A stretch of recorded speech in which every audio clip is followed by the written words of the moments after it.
J'ai fait une vidéo sur le voile et j'ai été débunk. Voilà, je tiens à vous le dire, moi je suis quelqu'un d'honnête. Donc déjà, elle a très peu de vues, donc je vous encourage à aller regarder et à mettre des likes et tout. Donc voilà, donc il y a cette vidéo. On parle de l'interdiction de femmes dans le de femmes portant le hijab dans le sport et j'ai été débunk. Donc je vous lis le débunk, il est assez passionnant. Alors voilà, j'ai été débunk par lui. Je sais pas qui c'est. Il a écrit ce livre, Le linceul du caresser l'islamisme dans le sens du voile. Ouh, jeu de mots, de bonne aloi. Je lis parce que ça m'a fait marrer. J'ai cru regarder la vidéo d'un mormon du 19e siècle, en pleine crise réactionnaire. C'est moi le mormon. Sachant que moi, je suis en mode, les femmes, elles ont le droit de le mettre ou de pas le mettre. C'est quand même bizarre pour un mormon. Hein. En mode, laissez les femmes faire ce qu'elles veulent. Moi, franchement, si les mormons étaient en mode, laissez les femmes faire ce qu'elles veulent, on serait bien. On serait heureux. C'est moi le mormon. Oui, c'est moi le mormon. C'est moi. Avec ma position de... Enfin, je rappelle ma position, qui est, les femmes ont le droit de faire ce qu'elles veulent. Mais c'est mormon apparemment. Mais non, Wissam Gzelka se déclare de gauche. Le nombre de messages par jour que je reçois sur les tweets, sur Instagram ou que sais-je, en mode « Toi, tu te dis de gauche. Toi, tu te dis de gauche par des gens de droite. » Tu sais, je suis en mode, qu'est-ce que t'en as à foutre? De toute façon, t'es de droite ou d'extrême droite. Je comprends pas la logique, en fait. Qu'est-ce qui se passe? Tu es pas de gauche, mais du sud. Ah, il y a quelqu'un qui a retenu la leçon, hein. Sophisme, mensonge et ignorance. Il use de tous les stratagèmes pour relativiser le sujet du hijab, voile, et faire passer ce sexisme et ce retour en arrière pour un progrès féministe. Alors, bizarrement, va t'attaquer aussi aux féministes qui ont ces positions-là, tu vois, qui disent, mais en fait, le féminisme, c'est pas dire aux femmes, vous n'avez pas le droit de porter ce voile. C'est dire aux femmes, faites ce que vous voulez. Est-ce que tu comprends? Est-ce que tu comprends cette différence entre toi qui dis aux femmes voilées, vous n'avez pas le droit de porter ce voile, et les féministes basées qui disent, elles font ce qu'elles veulent, c'est des femmes, elles décident elles-mêmes, elles sont grandes. Tant que c'est pas imposé, elles font ce qu'elles veulent, en fait. Pour ça, ils commencent par confondre foulard et voile, qui ont peu en commun. Mais le premier sert à relativiser le deuxième. On s'en fout. Foulard, voile, je veux dire, n'importe manière dont il le porte, je m'en tape. Je veux dire, la femme décide, tu vois. Déjà, la femme décide. Il reprend toutes les comparaisons classiques et hors sujet, mais efficaces pour relativiser le voile. Voile kippa, bah, c'est deux couvre-chefs religieux. Mais j'ai pris voile et kippa, mais parlons de la perruque. Est-ce que la perruque, il faudrait interdire la perruque pour les femmes juives qui portent une perruque?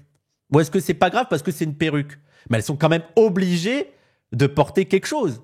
Tu vois? Ou est-ce que vu que ça se voit pas, c'est bon, c'est moins grave? Comment ça se passe? Et donc la kippa, ça se voit. Et donc, est-ce que il faudrait interdire la kippa parce que c'est un signe religieux? C'est un mec qui a rédigé le tweet. Oui, c'est un mec qui a rédigé le tweet. Ouais.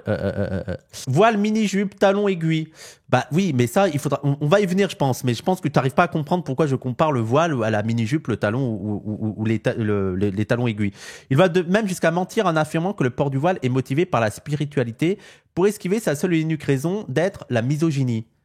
Oui, mais attends, s'il y a des femmes, si des femmes décident de par elles-mêmes, sans pression d'hommes extérieurs, de porter le voile, et qu'elles disent que c'est en relation avec Dieu, ben, toi, tu peux dire au fond c'est de la misogynie, mais pour elles, c'est une forme de spiritualité.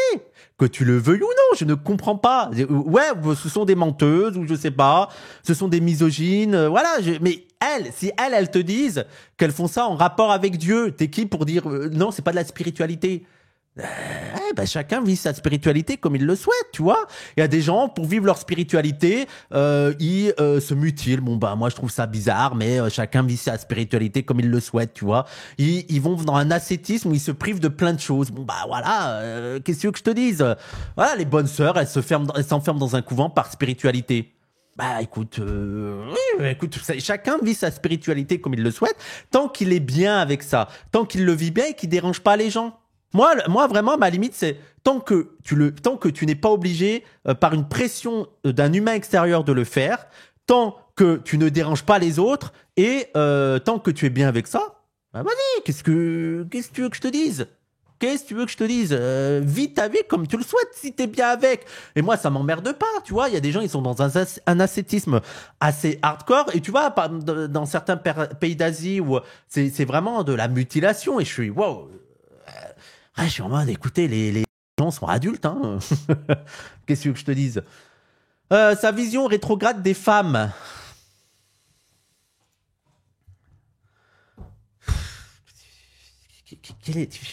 Qu'est-ce que je dois faire en fait? Qu'est-ce que je dois faire pour qu'on arrête que les racistes arrêtent de dire que j'ai une vision rétrograde des femmes? Je sais pas quoi faire. Quelle autre position je peux faire que les femmes sont libres de faire ce qu'elles veulent? Je sais pas. Ne sois plus arabe. Oui, je crois que là on atteint un stade où je sais plus quoi faire, quoi. arrête de me vision rétrograder. Oui, désolé.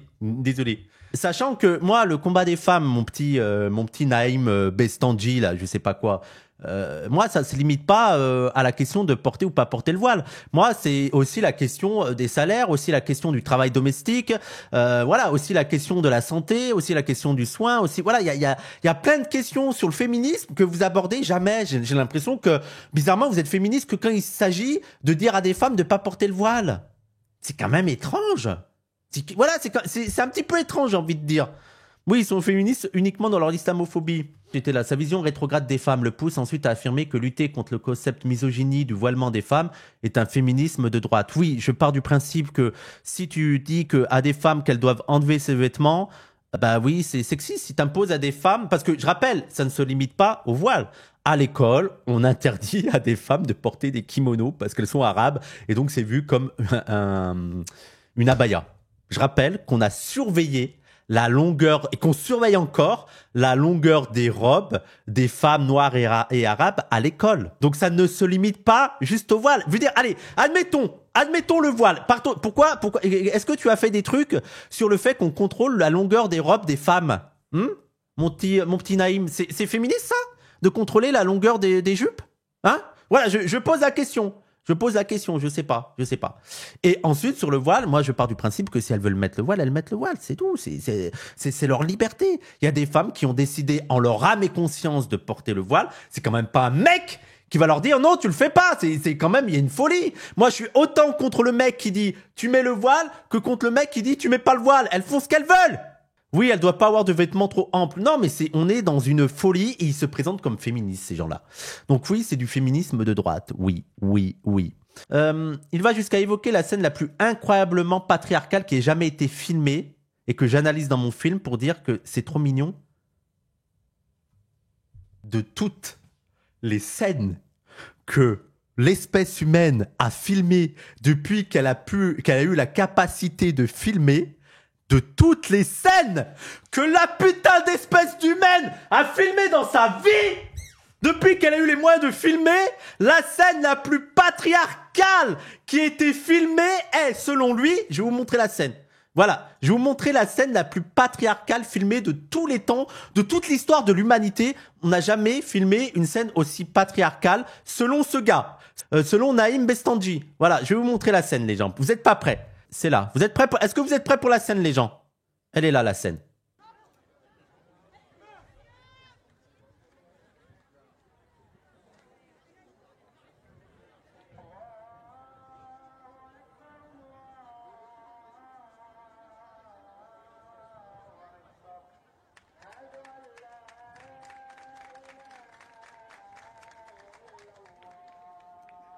La scène la plus incroyablement patriarcale qui ait jamais été filmée. La scène la plus incroyablement patriarcale qui a jamais été filmée. Est-ce qu'on se rend compte de la folie? Genre, le nombre, mais je veux dire, il y a même il y a même des scènes, on a même filmé des viols. Je veux dire, il y a des gens, ils ont filmé des femmes être battues, être violées, être molestées. Et t'arrives à dire que c'est la scène la plus patriarcale qui ait jamais été filmée. Je sais plus quoi dire. Les gens, leur univers, ils sont... Je veux pas utiliser parce que malade, et oui, c'est mal vu, hein, je comprends, mais ils sont malsains. Je peux dire qu'ils sont malsains, je peux le dire là. C'est trop mignon. Il s'extasie de la même manière et reprend les mêmes arguments patriarcaux que j'analyse dans mon livre. Toi, t'as envie de vendre ton livre, quoi. Moi, ce que je trouve trop mignon, c'est la sororité de la scène, en fait. C'est ça qui est mignon. C'est qu'il y a des femmes qui jouent au foot, d'un coup, il y a une femme qui porte le hijab, qui perd son hijab, et il y a des femmes qui ne portent pas le hijab, qui instantanément sont mis autour en disant « Ah, t'inquiète pas et tout ». Elle est belle, cette scène de sororité. Je veux dire, frère, je sais pas ce qui se passe. Soigne ton cœur. Soigne ton cœur. Et là, t'as un mec, il y a 22 femmes qui ont fait un truc super beau et t'as un mec qui est en mode « Vous êtes des patriarcales, vous êtes patriarcales ». Est-ce qu'on se rend compte de la folie? Est-ce qu'on se rend compte de la folie que là, il y a Naïm qui explique à ces femmes qu'elles sont sexistes et misogynes? J'avais pas compris, mais c'est trop mignon. Ah oui, c'est ça, Dolly Poini. Oui, pour ceux qui n'ont pas compris, c'est que la femme qui porte son hijab commence à perdre son hijab, donc elle est en train de le remettre, et t'as des femmes qui se mettent autour, quoi. Fin de l'histoire. Fin de l'histoire. Je ne parle même pas de son relativisme sur l'entrisme islamiste. D'ailleurs, je voulais revenir aussi sur la comparaison avec le voile, mini-jupe, talon, aiguille. Moi, c'est ce que j'ai déjà dit, moi je veux bien admettre que pour certaines féministes, le voile soit sexiste. Il n'y a aucun souci. Je comprends que dans un argumentaire, dans certaines visions du féministe, ou que des féministes même anti-islamophobes jugent que le voile est un objet sexiste parce qu'il est appliqué qu'aux femmes. Ça, il n'y a aucun souci. Mais ce qu'elles disent, et c'est d'ailleurs ce que disait Christine Delphi la première, elle dit mais il n'y a pas que ça comme objet sexiste. Les talons. Quelle est l'utilité des talons aiguilles? C'est les femmes qui portent les talons aiguilles, c'est pas les mecs. C'est inconfortable les talons aiguilles. Les talons aiguilles, leur seule utilité, c'est de plaire au regard de l'homme et d'être belle ou que sais-je. Sauf que au départ, le talon aiguille était pensé pour plaire au regard de l'homme, pour être belle au regard de l'homme. Et après, il y a des femmes qui se sont appropriées cet objet. Et donc, il y a des femmes qui peuvent réapproprier cet objet qui était pensé au départ sexiste et qui est toujours un objet genré, et qui se l'approprie en se disant « mais je porte des talons et je suis féministe ».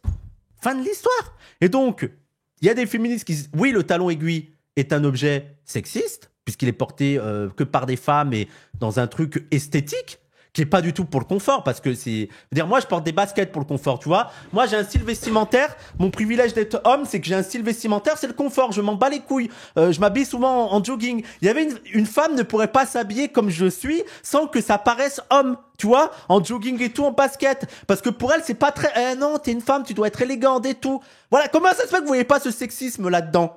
Ok? Et donc, il y a des femmes qui arrivent à jouer avec ce sexisme et à se le réapproprier. On pourrait parler pareil du maquillage. C'est surtout les femmes qui se maquillent, c'est pas les hommes, même si ça commence à changer. Mais voilà, c'est beaucoup les femmes qui se maquillent. Donc c'était aussi un truc sexiste. Il y a des femmes qui se sont réappropriées, qui disent bah je peux me maquiller, être féministe. Je peux porter une mini-jupe et être féministe. Je peux porter des talons aiguilles et être féministe. Je peux porter tout ça sans être délu sur la domination patriarcale en fait. Et donc c'est pareil avec le voile. Et même il y a des femmes qui réapproprient le voile et qui ont d'autres lectures aussi sur le Coran et qui imposent une autre lecture que celle qu'on a, qui a été majoritairement fait par des hommes, tu vois. Et t'as de plus en plus de ça, de femmes qui et même des hommes qui les accompagnent, mais de femmes qui proposent une relecture de hadiths et de Coran en se disant, mais en fait, c'est les hommes qui ont fait cette lecture-là parce qu'ils ont une lecture patriarcale et on va la revisiter.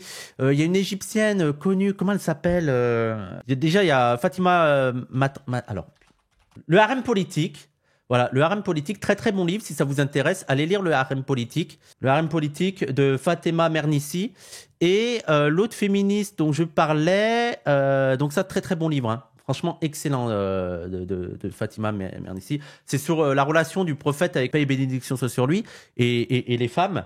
Alors je dis paix et bénédiction soit sur lui, pas pour que les salafs me tapent, voilà, parce que moi j'ai peur que les salafs me tapent. Vous vous rappelez de ça aussi? Wissam a peur des salafs. C'est vous, là, et c'est vous qui avez fait 150 tweets, des threads, des extraits vidéo pour me mettre la pression. C'est vous, voilà, faut vous dire, vous êtes pire que les salafs. Les salafs, il y en a aucun qui m'a emmerdé, quoi. Ils s'en foutent, quoi. Et juste, c'est une formule à dire. C'est pas très grave si tu l'oublies, c'est bien de le dire, quoi. Tu me rends pauvre. Mais il est pas très cher, ce livre, il est à 9,90 €. Et comment elle s'appelle, l'autre? Ah, putain. Amsal Amrabet. Voilà, Amsal Amrabet. Si vous voulez voir et lire une des féministes musulmanes la plus influente du moment, c'est Amsal Amrabet. Voilà, c'est elle. Lamrabet. Allez voir, c'est vraiment très très intéressant. Elle a écrit pas mal de trucs et tout. Donc moi j'ai lu surtout des articles de Asma Lamrabet. Et bah, il y a des féministes musulmanes qui disent que le voile est pas obligatoire. Mais donc elles vont pas s'en prendre aux musulmanes qui portent le hijab. Vous voyez, c'est ça la différence, quoi. Mais bref, on termine son truc de merde. Je parle même pas de ce relativisme sur l'entrisme islamiste dans le sport. Et tout ça pour crier à l'offense à l'islam, islamophobie, comme tout bigot, comme tout bon bigot. Alors, je veux pas me jeter des fleurs, mais si tous les bigots étaient comme moi, je pense qu'on vivrait mieux quand même. Sincèrement. Hein. Je pense qu'on vivrait assez en paix parce que je suis quand même quelqu'un de extrêmement tolérant, quoi. Je suis quand même un bigot qui fait des vidéos. Je pense que les islamistes se tirent les cheveux, quoi. J'ai quand même fait il y a pas très longtemps une vidéo sur le travail du sexe. Tu vois, je veux dire, voilà.